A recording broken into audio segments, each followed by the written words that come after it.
Volunteers complete survival training and triple drug therapy against filaria to commence shortly. Welcome to InfoHub. It's Tuesday, October 15. We have lots to tell you. But first, let's tell you that His Excellency President David Granger has expressed his heartfelt sympathy to the relatives and friends of the 5 persons who perished in the tragic accident this morning on the Friendship Public Road on the east bank of the Marara. Hello Guyanese. This morning, Tuesday the 15th, we were greeted with extremely tragic news about a fatal accident on the east bank of the Demerara at the village of Friendship.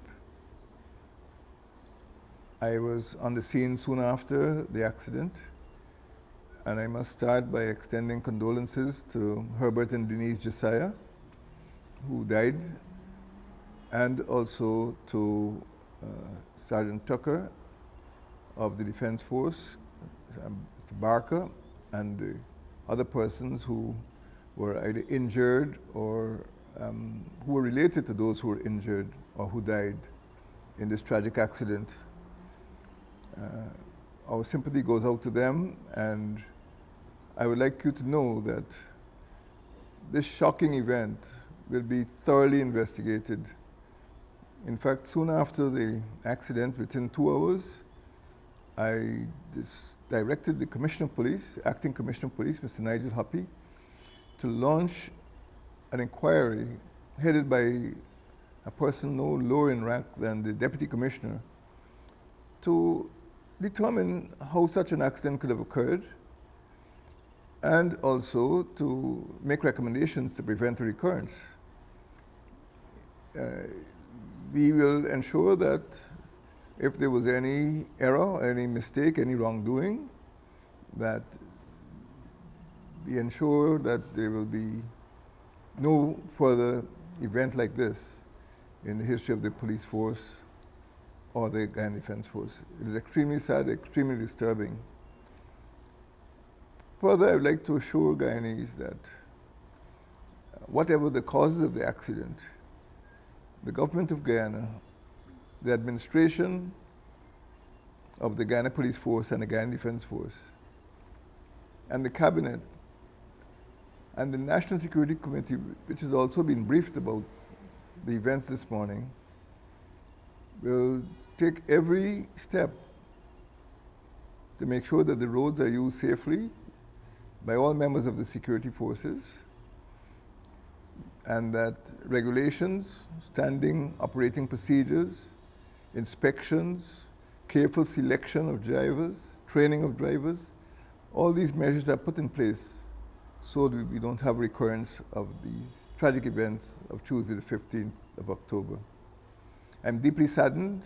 Once again, I extend our condolences of the government and the cabinet, of the command of the Defense Force and the Police Force, to the relatives of all those who died, and we wish a speedy recovery for all those who are injured. And let me assure you finally that the government and the security forces will ensure that the findings and recommendations of this Commission of Inquiry are fully and rigorously implemented. Thank you, and may God bless the families and the persons who have perished in this accident. Members of the Civil Defense Commission's Volunteer Emergency Response Team, VERT, continue to build their capacity with a rigorous 3-day survival training course. Arriving at the Mitchell Jungle and Amphibious Training School, CRM JATS at Makora on Friday, the participants went straight into the training where they were given a crash course in basic knots before engaging in a river crossing exercise.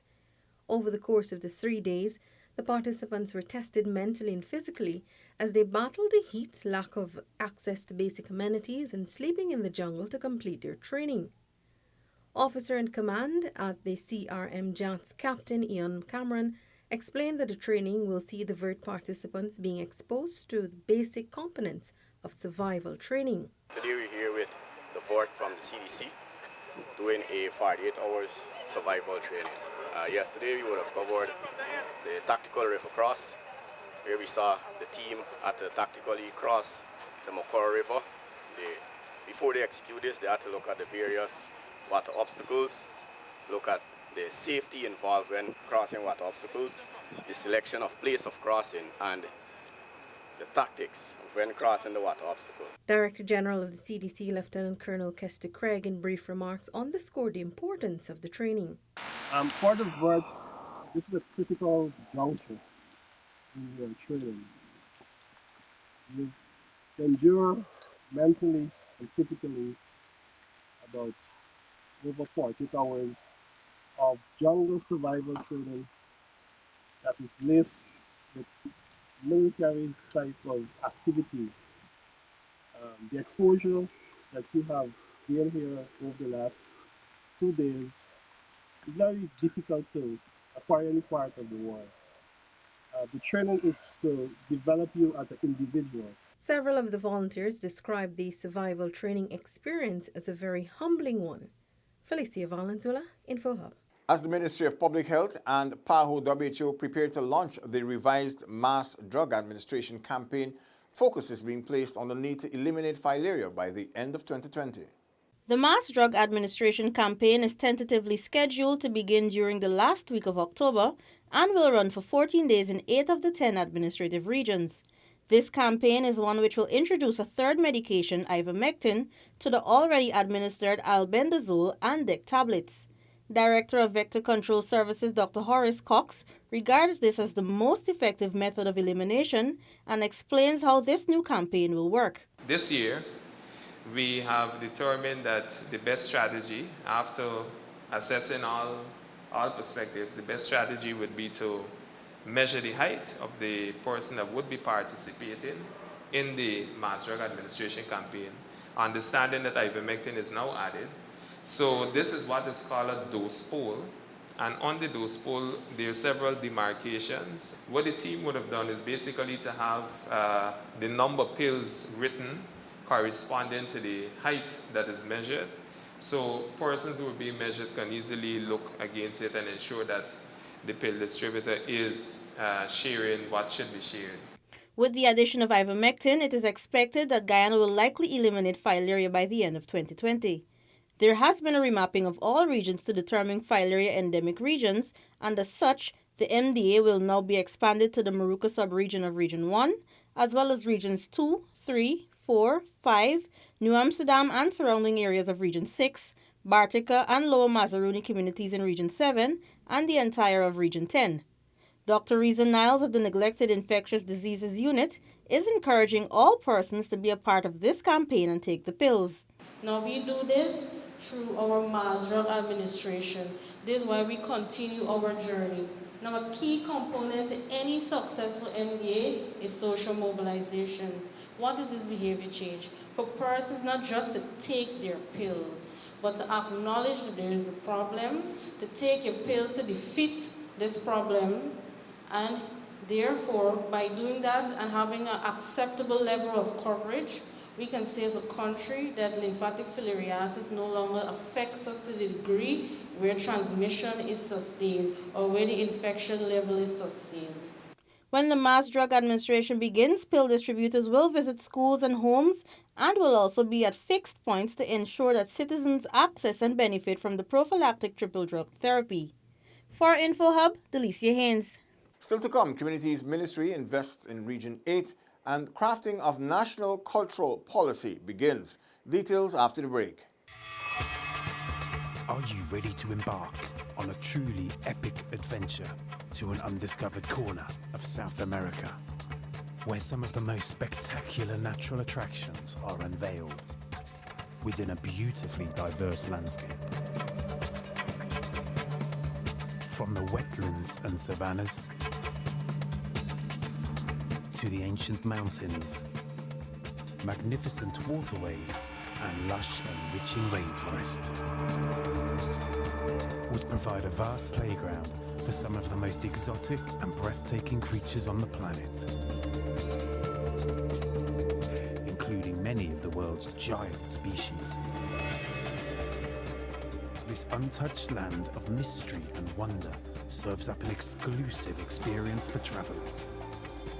So are you ready for a new, awe-inspiring adventure? Welcome back to nature. Welcome to Guyana.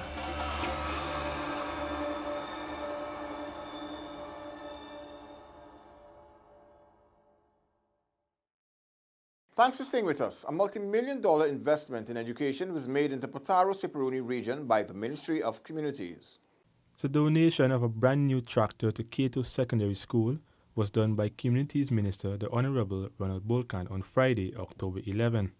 This investment will go a long way in making life easier for the students there. Regional Education Officer Penelope McIntosh explained that the tractor was specifically requested for Cato Secondary, one of the largest dormitory schools in the country, to assist in transportation of dietary and school supplies from the airstrip. McIntosh noted that this type of vehicle was most suited for the terrain. It will also be used to transport children from the nearby villages that do not live in the dormitory. We're doing black giant chickens, and so when we have to transport their feeds and other stuff, the tractor would come in handy. Would also help in our agriculture program in school because we have a plow and the other stuff, so we can detach the trailer and use that when we need to plow the land and so forth for SBA purposes and other stuff. Cato Secondary School was commissioned earlier this year and is progressing well. When it first opened, it housed 295 students from grades 7 to 8. Today, 445 students are accessing quality education from grades 7 to 10. Isaiah Braffett for InfoHub. Stakeholders in the creative arts industry have welcomed the first round of consultations on the crafting of the National Cultural Policy. The discussions are being undertaken by the government and the United Nations Educational, Scientific and Cultural Organization, UNESCO, at Tower Hotel. Those in the creative arts believe it is a timely move for the industry. We are not short of talent, but we are short of resource. And a forum like this, I guess, would encourage and help to develop the kind of assistance and motivation that the creative people really need to excel in Guyana. In my view, there is a need for it because we don't have any guideline that we work with, and it would help the small groups that are coming up, and of course those groups that exist already in Guyana's cultural group. It would help them to know, to guide them how to go in order to promote it. I see it good for promoting the culture more so. Minister of Social Cohesion with responsibility for culture, youth and sport, the Honorable Dr. George Norton, said the policy is one that is long overdue. He said that several factors contributed to the delay, but emphasized the importance of the policy to national development. These consultations come at a critical time when countries around the world are recognizing the importance of ensuring that culture is not ignored in the interests of meeting developmental challenges. It is my intention to see the final document completed and delivered to His Excellency early in the new year. Cultural Policy Advisor Roel Johnson said the consultations are an extension of the one-on-one discussion he has been conducting with various stakeholders. This 3-day consultation, the hope is that we connect to certain stakeholders in a centralized way and have their direct inputs into the draft policy. The more important part, however, is after this, when we take it to communities in order to get direct community consultations nationwide on the draft policy, after which we'll do a final policy. Stakeholders are being urged to participate in the consultations to allow for the creation of a comprehensive policy. Isaiah Braffett for InfoHub. Before we close, here is some important information from the Guyana Elections Commission. GCOM's preliminary list of electors is now on its website, www.gcom.org.gy. Citizens are reminded to check the voters list to ensure their names are on it. GCOM's claims and objection exercise began on October 1st and will end on November 18, 2019. During this time, the following persons can check the registration office in their respective districts to verify their registration records for inclusion on the list of electors. Persons who are 18 years or older or will become 18 by December 31st, 2019. and Guyanese citizens by birth, descent, naturalization, or registration, and a citizen of a Commonwealth country living in Guyana for no less than a year before December 31st, 2019. Also, persons whose names appear on the Central Registrar can make changes or corrections during this period. GCOM's claims and objection exercise is being conducted at all GCOM offices throughout the country. That's all for today. Connect with us on WhatsApp, Facebook, and YouTube. Much more news is on our website, dpi.gov.gy, and pop over to Instagram for the latest photo updates at DPI Guyana. Your bridge and weather reports are up next. Have a safe and enjoyable weekend. Goodbye for now.